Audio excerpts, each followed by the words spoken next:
సమయంలో తిరుపతి ఇదే 4 కాల మండపం కాడ ప్రజలకు హామీ ఇచ్చారు.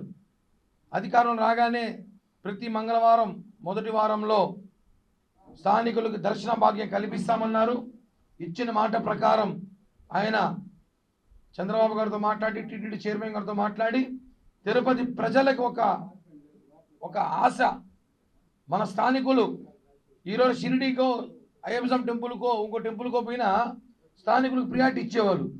కానీ తిరుమల తిరుపతి దేవస్థానం జరిగేది కాదు. చాలా బాధాకర విషయం. అలాంటిది స్థానిక ఆధార్ కార్డుకి శ్రీవారి దర్శన భాగ్యం కల్పించడం పవన్ కళ్యాణ్ గారికి మనస్ఫూర్తిగా తిరుపతి ప్రజలు మనం అందరం ఇక్కడ పుట్టి పెరిగాం కాబట్టి రాజకీయాల పార్టీ అతీతంగా ఈరోజు పవన్ కళ్యాణ్ గారికి అందరూ అభినందనలు తెలియజేస్తున్నారు. జనసేన పార్టీయే కాదు, వైఎస్సీపీలో ఉన్న నాయకులు కూడా పవన్ కళ్యాణ్ గారికి అభినందనలు తెలియజేస్తున్నారు. అంటే ఇది గొప్ప చరిత్రాత్మక నిర్ణయం ఇది.